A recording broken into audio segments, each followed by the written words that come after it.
what up everybody, it's your boy the Kryptonian saying here, bringing you a review for One Piece chapter 524, and this is a breaking news, people, breaking news.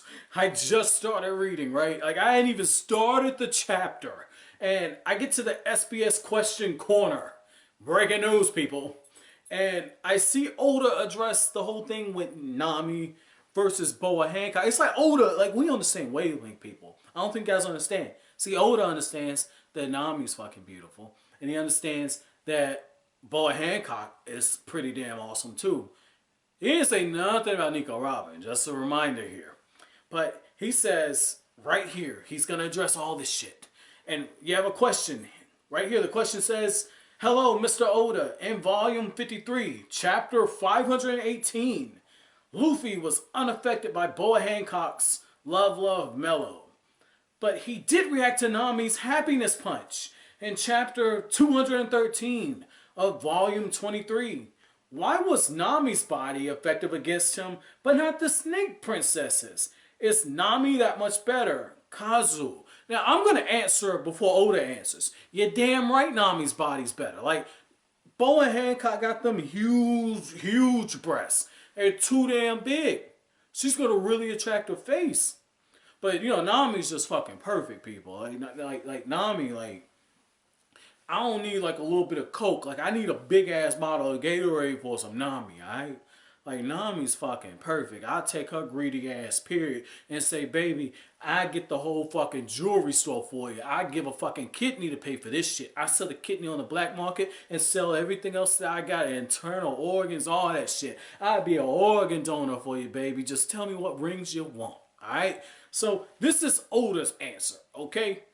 And I ain't even read the fucking answer. I just read the question, and I said, holy shit, I gotta do a reaction to this shit. So, this is what Oda's saying. I'm telling you Oda's gonna be on my side, right? We're on the same fucking wavelength, people. And that's just like, he got Nami and she taking the towel off and shit. And you guys remember, Luffy was all fucking nose bleeding and everything. Luffy was just like, holy fucking shit, that's a masterpiece. Alright. So this is what Oda says. I get this question a lot. I'm surprised so many of you guys have noticed it. Maybe you should stop reading manga and study harder for school. But then I'm the one who's drawing this stuff. Anyway, I've noticed this when I was drawing it, but I thought everyone would be confused if Luffy got a nosebleed when he saw Hancock's form. As for Luffy reacting to Nami, I think it happened twice, once in volume 18 and again in volume 23. And Usopp was present both times. He's the culprit here. Fuck you. Oh, fuck you. In other words, Luffy reacted to Hancock as he normally would when he's alone.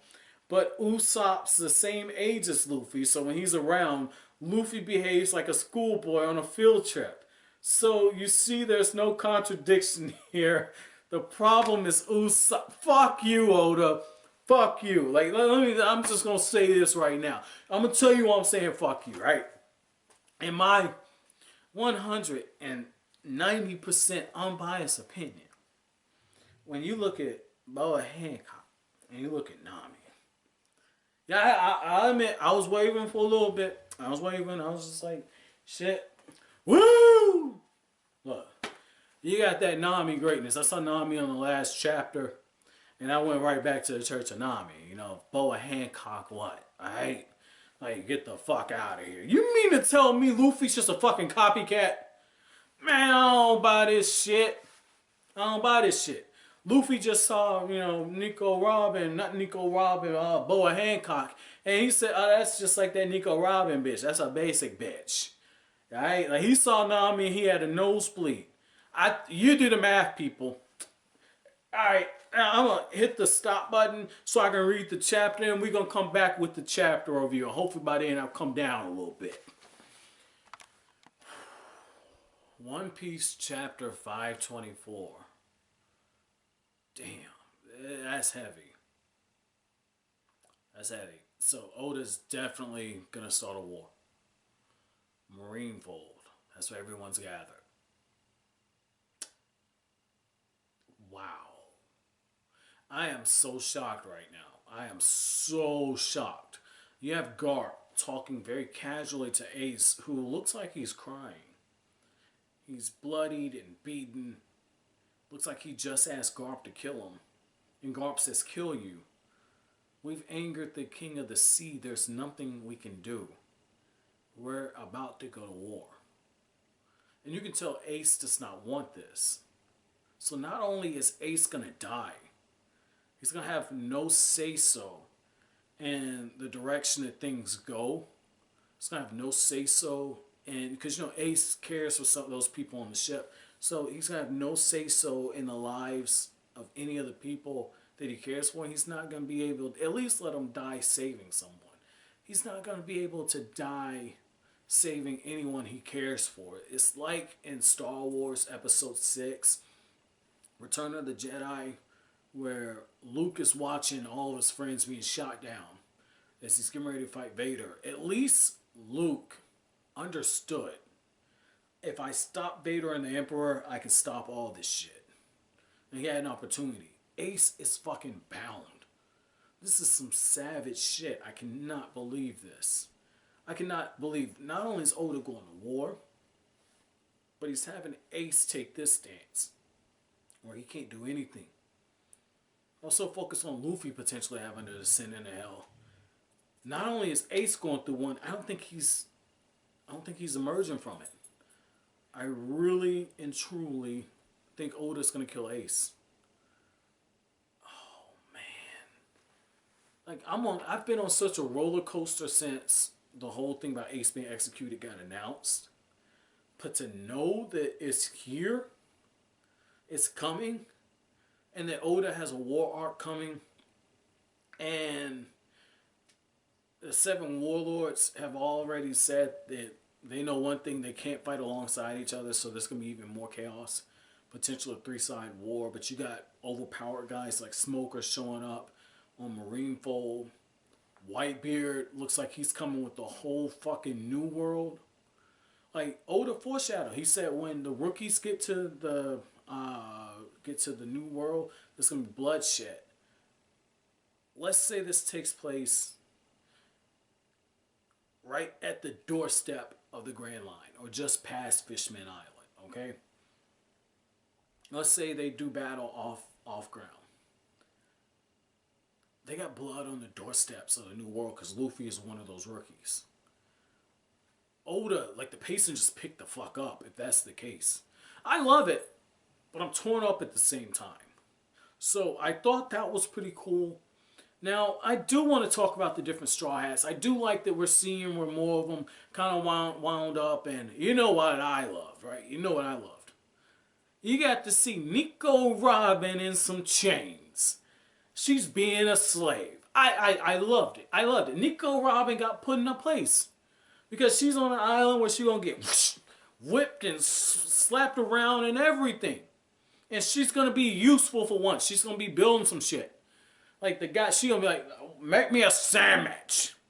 That's sexist. Let me take that back. But Nico Robin is going to be useful now. I love it. She can't go stalking off, doing God knows what, and then showing the fuck up. You ain't got to worry about that. Nico Robin is going to come out of this a lot better as a person, because she's going to understand when she's on the ship, she better be pulling her weight. You know, Nami got to carry all the hard shit. Nami got to navigate this shit. Make sure they're staying on horse and all that. Like, Nico Robin just sitting there reading books and shit. Like, now she can contribute. Like, I love that. I also like Brooke, right? Brooke was trolling aside, because, you know, I'm trolling with the Nico Robin thing. But I love how Brooke, when he gets there and these people think that they summoned a demon, and they say, oh, Demon King, we'll give you our lives. We'll have a blood sacrifice. Please help us. Brooke looks up, sees a woman. No chill, right? Brooke is just like, yeah, you. Let me see your panties. And all of them say, show them your panties. Hurry up. Show them your panties. I love it. I love it. The pervert came out in that one. Like, Oda just said, fuck it.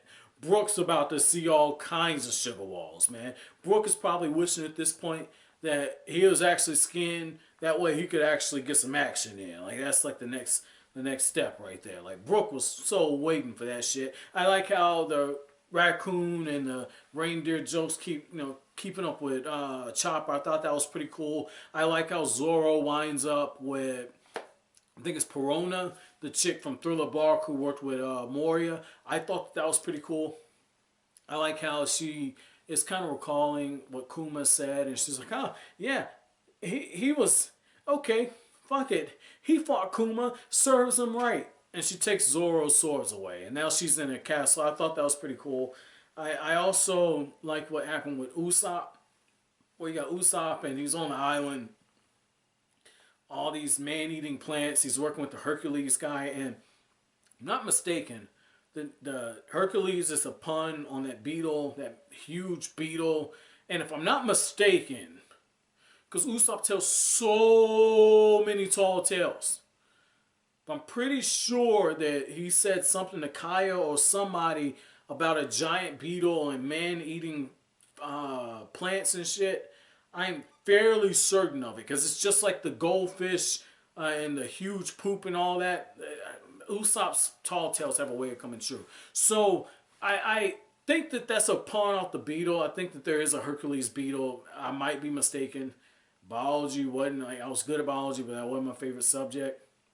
When it comes like the animals and all that other shit, like it's been a minute, so I might be, mistaken on that. But dude, I love how what you see in this chapter is Boa Hancock once again. She's continuing to scarf down a whole bunch of food, or at least that's what the Navy people think, because she's feeding Luffy, and in her mind she's going, I just wish that he would say, it tastes so much better when you feed me. And for a second I thought, what the fuck is just happening? Is Oda really gonna do this shit? Is he really doing this? Is he striking down this Nami and Luffy pairing that I've been calling for? Is he striking it down? And sure enough, man, that dude's just eating on his own. And it's like, you're not gonna have some of this shit? See, let me tell you something that Luffy don't understand, right? Luffy don't understand this shit. You don't do that. See, when you go out on a date and everything, the girl always want to eat something off your plate. Always want to eat off your plate. So, you know what I do? I don't do this. I'm just being silly. But what I do, I say, yeah, this steak tastes good, man. Like, you want some? You want some steak? I'm telling you, girl, you better order some of that shit. I don't say shit, but you better order some of that steak. You want some steak? Get your own steak. This is my steak. I'm telling you, this steak tastes real good. You can order your own steak. You can't have something. I hate when a girl be trying to have what she want and then have a little bit of what you want. Like, I know it's good. That's why I ordered it. You should have listened. You should have ordered it. What's your shit taste like? You don't like it? Oh, too bad. You already ordered it. But, like I said, just playing. But I love what you see here. Boa Hancock is continuing to throw herself in potential of getting captured, throwing everything away because of how she feels with Luffy. I thought it was pretty funny. I like how one of the, I think it's the Vice Admiral, was like, I could have swore I heard her say that I'm stuffed. Is that something that the Pirate Empress would say? And then right away, because she's listening and trying to watch out for Luffy's goofy ass, she pushes everything forward and she says, look, you gotta understand, I loved it. I love this stuff. I'm stuffed. I want this 5 times a day. And the people are like, oh my God, I can't believe it. I can't believe it. What are we going to do? If we feed you 5 times a day, we're not going to eat. Says, well, you can starve to death. Okay, so let me get this straight. All right? So when it comes to Boa Hancock, she's beautiful, but she's a bitch. Man, it's a heartless bitch. A heartless psycho bitch. She's kicking puppies and seals and shit. Like, I'm a dog lover, man. Like, you already know. I'm a dog lover, okay? Like, fuck Boa Hancock. That's where I'm at right now. When she kicked that seal in the last chapter, I almost said something. I was like, fuck that. And I see how she's treating like the Navy dudes. Fuck Boa Hancock. I don't care how beautiful she looked, man. I was already started giving her 10 woos and about 20 cream pies and about 80 free admissions to Space Mountain. fuck out of here with that shit, man. Like, that's a heartless bitch, man. We better get a real story for why she's so cold-blooded like this, man. I don't really like that. But I want to tie back to what I said in the very beginning of this chapter. Oda doing a war now, I'm so conflicted. Because war, particularly in Shonen, it can go really good or it can go really bad. Like, in my opinion, the best war arc that we got so far, I would say, is the miniature war that you got in Rurouni Kenshin, where everyone was marching down to face Shishio. And you had like the leader of the Obi-Wan Waban group, you had Kenshin, you had Saito, everyone was coming straight for Shishio. Because he's about to go to war and attack Kyoto, and that's cool. That's cool because you had just enough focus on the major players while everything else is going on. You had several different fights taking place, but the main buildup was there. The tension between Shishio and Shishio's men and Kenshin, you saw it. It was being built up. Oda has to approach this the right way, because if Ace dies and we have a war, and Ace's death is not set up perfectly, if this war does not have some real stakes, and if it's just an opportunity for him to show a bunch of devil fruit users fighting, I'm calling bullshit the same way I called on Naruto's war arc. Like, fuck that. Fuck that. Like, this, I'm dead serious now. This might be the only time I break my 100 chapter rule. I feel like if I get to 50 chapters, I give it to 100. If I get to 100 chapters, I ain't dropping the series. I will fuck around and drop One Piece if this war, it does not handle correctly. If Oda comes through with some shonen bullshit, you will never see another One Piece review from me, because I feel like he's got some of the breadcrumbs there for a for there to be justified foreshadowing, but at the same time,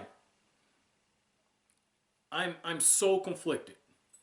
Because if he has a war and Luffy's on his own, Luffy's character has to be developed.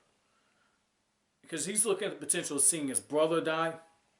He's looking at the potential of being in a war. War changes you. Let's take this a step further. When you look at the Japanese changing views on violence and everything, and you look at what happened in Japan after everybody focuses on Hiroshima, we don't talk enough about what happened in Tokyo, where the United States just bombed the fuck out of Tokyo. I want to see how this goes. Because Oda, when you do a war arc, you have to have a complete message. Your readers have to be able to look at that arc and say, what did this author try and say about war? I'm going to be paying attention to this shit. Because Garp basically said that we are hands down going towards war. So I have to see it. And I'm hoping, because this arc goes to, not this arc, but this box set goes to 70. So I'm hoping that Oda gives us some clear answers. But my chapter question to you guys is, what was your thoughts about what Garp said to Ace? How'd you feel about that? But as always, guys, if you like anything I had to say, don't forget to comment, rate, subscribe, and share. Have an awesome day, guys.